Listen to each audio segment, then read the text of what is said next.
like to go first? Yeah. Mickey, how's Mohamed Amir? Is he fully fit? Yeah, he's perfect, 100%. Yeah, he's fine. He's ready to go.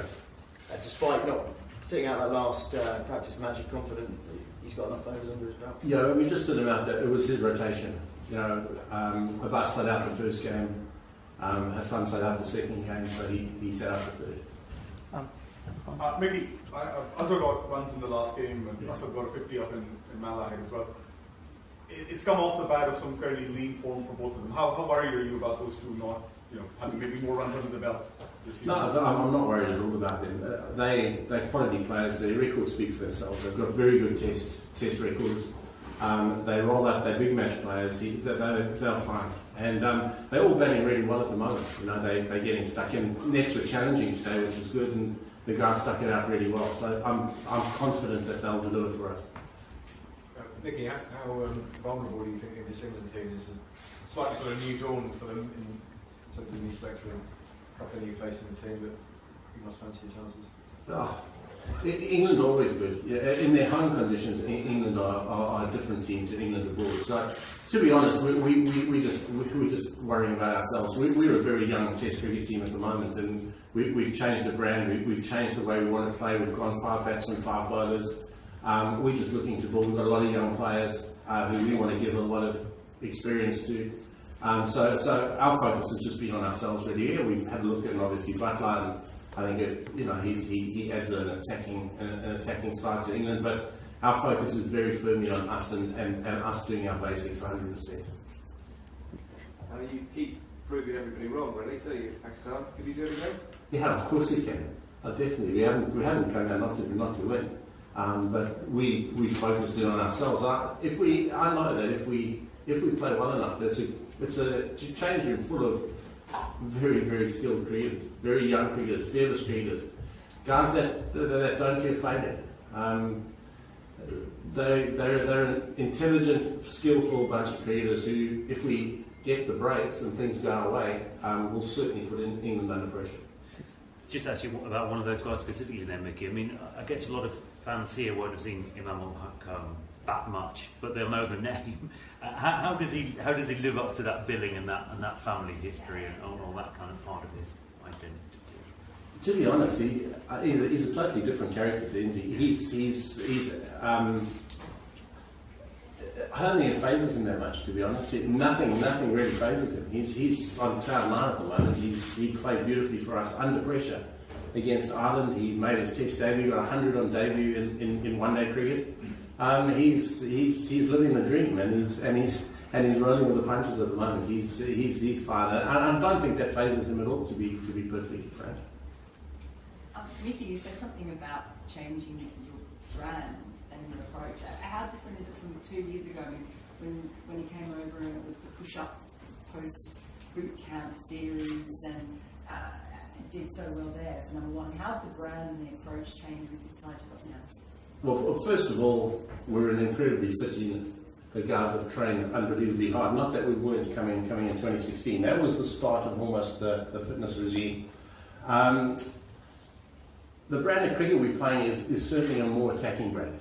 We had and that worked for us over that period of time. But we felt we needed to also change with the times. We felt we needed to get another bowler in. We felt another bowler would lessen the load, particularly not having Yasser here. And we are more attacking side at the moment. Our batters will score. They'll score quick, and emphasis is on taking wickets and emphasis is on scoring. Gone are the days. Yeah, there's going to be times we need to control the game, but it's all about attack, and that's not getting blasé, because there are moments where you're going to be you're going to have to show a lot of patience and absorb a bit of pressure. But for us, the best form of pressure is if we can put pressure back on the opposition, and we do that by attacking. So we were probably a more negative team in 2016 than we are now. But that wasn't a bad thing, because that fitted exactly what we wanted at that point in time. So even about 20-year-olds, you have one younger still actually. Tell us a bit about Shahid Khan. He's a wonderful talent. He's obviously cut his, like many of the young guys do, cut his teeth in 2020 cricket. So he's cut his teeth in white ball cricket. But he's bowled a lot of overs in these. I think he's played 5 or 6. Might as well be able to tell you, but I think he's played 5 or 6 first-class games, and he had a test match in Barbados, which didn't go that well for him. He learned a hell of a lot from it, though. He learned he needed to be a lot more consistent. In that test match in Barbados, it was like I likened him to Imran Tahir. He was legsman, googly. Whereas now he's understanding what he needs to do. He's built pressure for us at times. He controlled the rate for us beautifully in Malahide, and he's got all the tricks. He's got all the tricks, so he can defend and attack. He's a wonderful talent, and I hope we see the best of him here because he's going to be special. Mickey, sorry. Do you intend to play the same side that played at Malahide? We've selected a squad of 12. So Hassan Ali is in that 12. We'll make a decision tomorrow whether we go with Rahat or whether we go with Hassan. So there will be an Ali playing. It just depends on the Rahat. Mickey, just a bit on Mohamed Amir. Last time round, he bowled pretty well, but maybe didn't actually get the wicket rewards that the bowling merited. Do you feel as though a real bucket full of wickets are going to come his way? And do you get a sense that England maybe really struggle against left-arm pace as they did against Mitchell Starc and then Trent Boult over the winter? Yeah, I do, and I think Mohamed Amir is the finest exponent of pace and swing when he gets it 100% right. We've sat it out. I think it was used the other day, but we've used that spell that Trent Boult bowled in Auckland, and we've had a look at his lens. And the England batsmen then were on the back of a really tough winter for them. But we've looked at that. We believe he bowls incredibly well at left-handers. There'll be 3 left-handers in the top 4. He's ready. I just hope it goes really well for him because he's been unlucky at times, and it's with the amount of drop catches. But he's ready. He's determined. He's fit. He's strong. He's excited. He's in a very good place at the moment. So I just hope it goes really well for him. Mickey, you spoke a little bit about Shadab earlier. How much of a relief and a godsend is having 2 guys?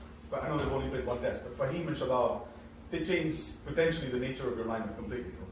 Exactly right. And the good thing about it is Shadab bats, and he's shown us that. And I think he'll develop into a genuine all-rounder. I think his batting will develop. It puts a lot of pressure on Yasser when we only play 1 spinner now, which is not a bad thing. He needed somebody to keep putting pressure on him. And when we play in Dubai, when we've got Australia and New Zealand coming up, it's going to turn square, and we're having those 2 going and bowling in tandem is going to be pretty exciting. But I meant Fahim as well. Fahim. Yeah, Fahim as well as Shadab. Yeah. Fahim did well. We couldn't play the 5 bowler option if we didn't find a seamer who could bat. So Fahim's got a way to go with his batting. We've got to polish it just a little bit. He needs to work a little bit on his defence. But he's exciting and he can do it. And he played under pressure, played very well. In that. And he's just a happy-go-lucky, very jovial guy. And I'm not sure he feels pressure. He played exceptionally well there for us. And outside of the subcontinent or our conditions, we can't play the 5-5 if we haven't got a seam bowler all-rounder. So he's the one that we've groomed into that role, and he's the one we're going to keep working with. Mickey, talking about Shadab, don't you think he's bowling too quick for a leg spinner? Not at the moment, no. At the moment his pace is 100% right. He's slowed his pace down a hell of a lot. He was too quick when he started. I agree with you. His pace now, if you watched him bowl in Ireland and if you watched him train today, his pace is right for these conditions. What we've wanted him to do is his variation has got to be a gear up instead of a gear down. So in the subcontinent, his variation is a gear down, which is slow. Here, it's got to be a gear up, and he's got it right. He's got his pace right. So when he gets under pressure, he sometimes just goes a little bit quicker. But when he's bowling well, his pace at the moment has been really, really good. Mickey, you're on your 3rd national team, and obviously things are going very well in Pakistan. I just wondered if you ever fancy working in England. Trevor goes next year. Does he? No, I'm very happy with doing exactly that. And I'd like to keep going with Pakistan for as long as they will have me, because it's unfinished business for us at the moment, and this is a very young cricket team. And I worry, you know, if we move on, what happens to these guys, because their fitness regime is outstanding, they're training hard, they're enjoying their cricket. It's one of the best dressing room environments I've ever been in. And I say that in all honesty. They're a lovely bunch of guys who are working extremely hard, so I'm very, very happy with where I am at the moment. Vicky, you talked about change of brand and change of style. And in the last test match, Pakistan, they enforced the follow-on after so many years. So was it that part of strategy, like Pakistan, they wanted to be more attacking? It was a no-brainer for us then, Musk, to enforce the follow-on. We had to. We looked at the weather forecast in Ireland. The weather was supposedly closing in. It didn't. But the weather forecast on the last day wasn't great. They were 180 behind us. Our bowlers had only bowled 40 overs. It was a no-brainer there to enforce the follow-on. So, yeah, if we were in the same position again, it was the right decision, and we'd make the same decision. What happens if the captain breaks finger in the first hour or something? Who keeps them? We've worked on one or two options, but it's a very good question. Stumper, Steve Rickson comes down, mate. Is that a financial thing? They're not having. No, not at all. And our second keeper's playing in the leagues here, so he's just a stone throw away. We've covered that. I was being flippant earlier. We've covered that base. So Mohammed Rizwan is here in the leagues. He's our second keeper. Rizwan, yeah. So he's a couple of hours away. I'm not sure in the game that would be interesting. He'd just have to strap it up and keep going. Vicky, in terms of experience, there is huge difference between the two teams. Like Cook has 12,000 runs, 941 wickets between Anderson and Broad. So would that be a factor? Of course it would. But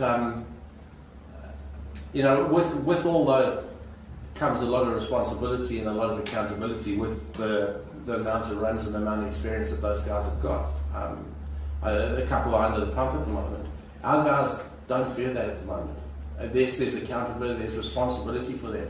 But they're looking at the opportunity, and they're hoping to grab that opportunity with both hands. And I just hope they do, because if they do, it solidifies exactly what we want to do with Pakistan cricket. So let's just hope that works out for us. Any more questions? Thank you so much. Thank you very much.